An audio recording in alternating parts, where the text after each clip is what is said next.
Hi everyone, welcome to this live video. I'm Jane from Beyond the Empty Nest, Rediscover You. So today I'd like to talk about grief and specifically, are you swallowing your grief, or are you perhaps even unaware that you're grieving?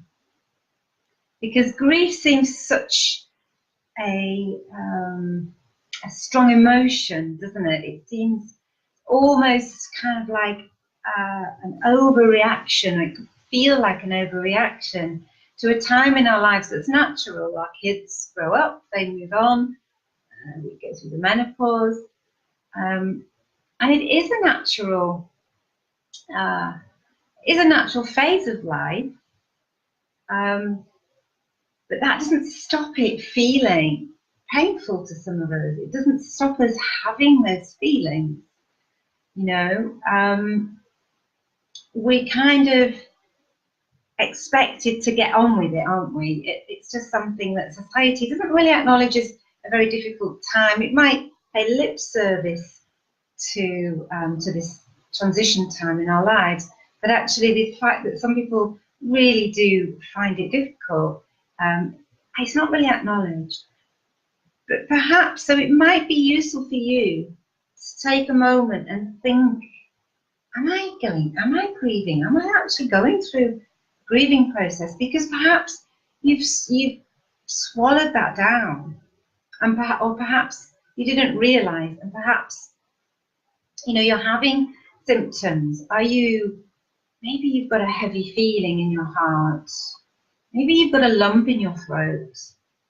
Maybe you feel tearful at times.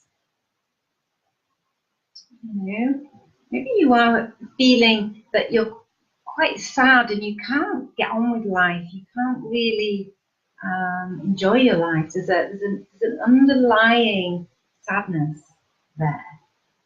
So maybe if that's kind of going on for you, maybe you are going through a grieving process. You know, maybe you feel like you're living in the past. You can't get over the fact that your children have grown up.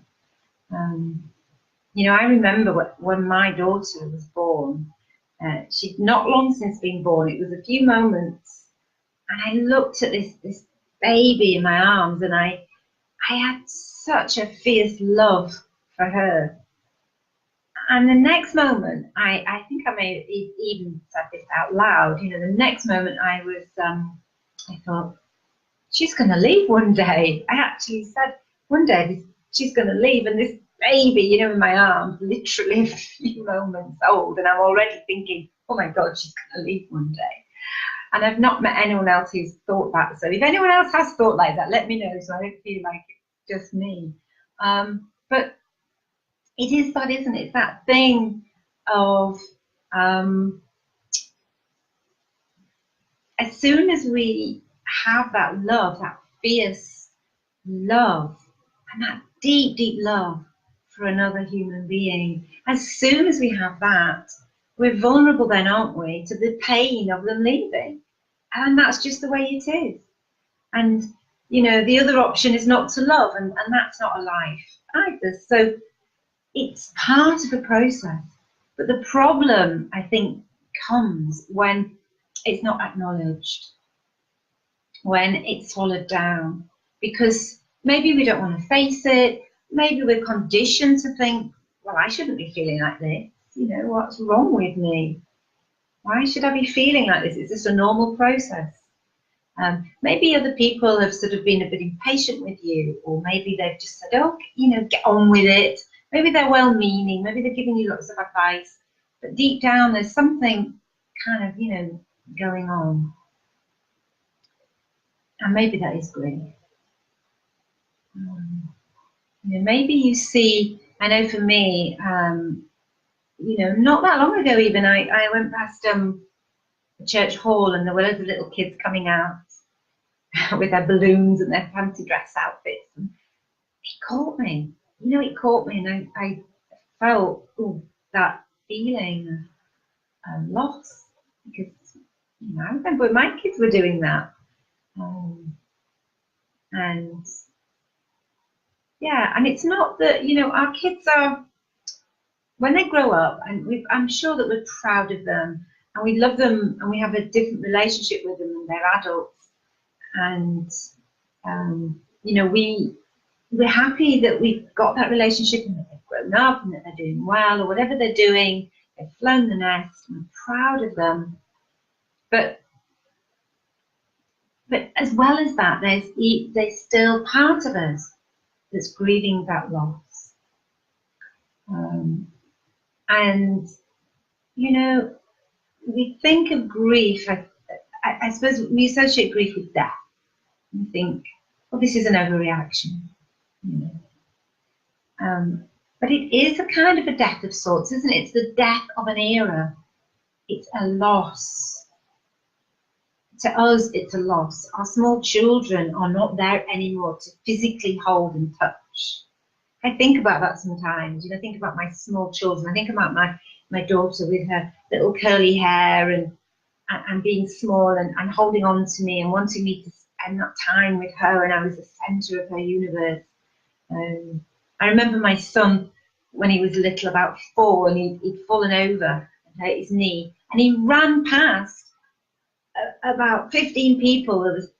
We were having something going on at the house, and he ran past at least 15 people to get to me because I was the only one who could kiss him better and say he's okay, give him a cuddle, and then he's off again, and he was fine.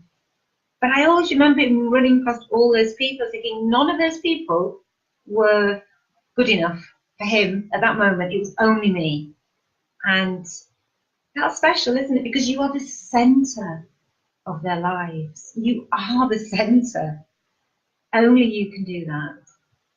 And as they get older, we're not the centre of their lives anymore. And that's how it should be. But we can feel that as a loss and a grief. And the other thing I think as well, when you throw into the mix all our hormones, it's a change, it's a transition. And that perhaps can bring up things that we'd maybe experienced before this stage. Maybe there are feelings and emotions that we've gone through earlier that we've pushed down, or maybe that we didn't even have time to look at. Those things that maybe in the past we've experienced but not allowed ourselves to truly feel. So, and I think when it comes to a transition time and there's all this going on, it can bring up all sorts of things. So while some people might sail through this time, to other people it can be really difficult because there's other things going on as well, there's other things coming up. So that might be also what's happening. And we feel that grief, don't we? We feel it. It can feel like a physical pain in the heart. We talk about heartbroken, don't we? And it sometimes can feel like our heart is broken, our heart is breaking, and it's painful. You can feel it in your heart. And in the yoga tradition, in the Eastern traditions, we talk about grief is held in the lungs, actually. So maybe you're having, breathing issues, maybe chest infections, maybe something like that. You're having problems in there. And also, that you think sometimes when you're hit with grief, it feels like your breath is being taken away.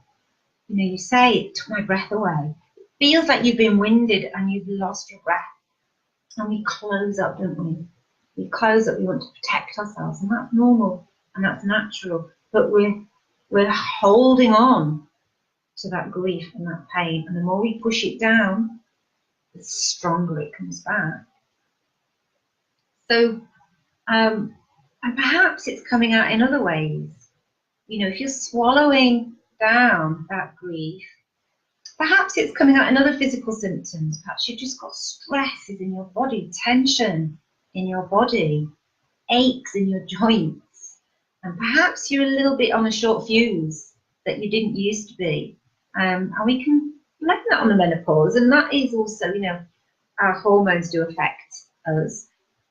But I think a lot of things that we actually blame the menopause for are maybe other things as well. So if you're swallowing your feelings down, it can come up in bubble up in little ways, bubble up in frustration, and it can bubble up in impatience and irritation. And usually the people that get that are the people that are closest to us, aren't they? So maybe even, our children, we're wanting to be close to them, but we're pushing them away because we're irritable, we're tense. Perhaps their partners, people we live with. So maybe that's going on, and you're thinking, what's going on? I'm not normally like this, but I'm kind of, on a bit of a short fuse. And maybe that's, again, that feeling that you're swallowing down, that grief and that pain. And the thing that I want to tell you is that it's okay. It's okay to be feeling that grief. It is okay. It's quite normal. It's quite normal to be feeling that grief. And it may be that you feel misunderstood and alone with it. But I'm here to say that you're not alone. I understand, and there are many people who will understand how you feel.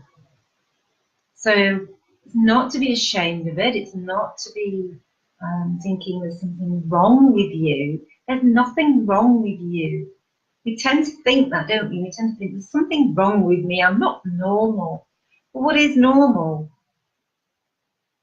Society tells us what's normal, and it's not always right. It's not always right, and we imbibe that feeling. So we think, well, I'm not normal, something wrong with me. And when we do that, we disempower ourselves, we push our feelings down, and that grief, that feeling in our heart, maybe that feeling in the lungs, the breath being taken away, all of that, the feeling bubbles up in other ways, So that's what we're doing when we're pushing it down. We're not allowing ourselves to deal with it. And it is painful to deal with. But it's better. The only way that you're going to move forward is to acknowledge that grief, acknowledge that it's there without judgment. Remember, we're not here to give ourselves a hard time. So we're not judging ourselves, we're not blaming ourselves, we're not failures, we're not weak. It's just normal for some people to feel that grief. And if you're feeling it, then that's okay, because that's what you're feeling. So the only way to move through it is, one, to acknowledge it without judgment, and then to face it, which is hard, but which is why, you need help, perhaps. Face it and then work through it. Release it, work through it. So if you're listening to this video, perhaps that's what you're feeling, and you've made the first step in addressing this. Perhaps you're having some light bulb moments.